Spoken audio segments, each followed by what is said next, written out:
বিদেশ যাওয়ার সময় যাত্রাপথে করণীয়। বিদেশে যাওয়ার পথে যা যা নিতে হবে তার একটি তালিকা তৈরি করবেন। ক্যারি অন ব্যাগ বা যে ব্যাগটি বিমানে নিজের সাথে রাখবেন সেখানে টাকা পয়সা, গহনা, ভ্রমণ ও চাকরি সংক্রান্ত কাগজপত্র রাখবেন। চেক ইন ব্যাগ বা যে ব্যাগটি বিমানে দিবেন সে ব্যাগ ওজন করবেন এবং 20 কেজি ওজনের মধ্যে সীমাবদ্ধ রাখবেন।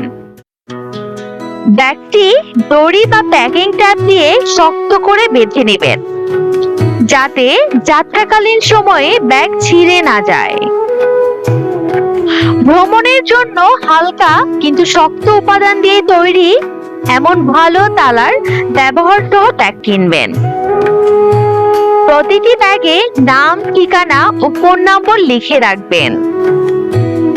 অপরিচিত ব্যক্তির দেয়া কোনো জিনিসই বহন করবেন না। নিষিদ্ধ কোনো জিনিস ব্যাগে নেওয়া যাবে না, যেমন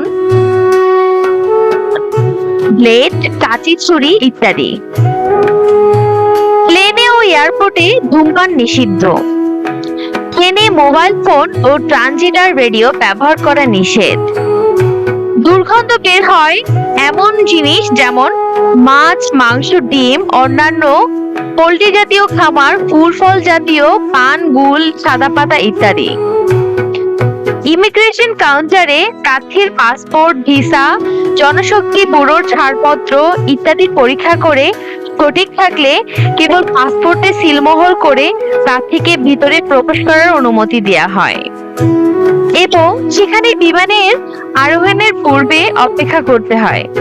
ইমিগ্রেশনের সামনে লাইন দিয়ে দাঁড়ান। আপনার passport, visa, immigration, customs form সহ তৈরি করুন।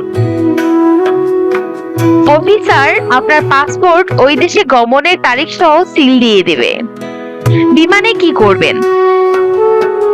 বিমানে আরোহণের পূর্বে ইংরেজিতে ও বাংলায় মাইক্রোফোনে ঘোষণা করা হয় এবং ডিসপ্লে বোর্ড ও টেলিভিশন মনিটরে দেখানো হয়।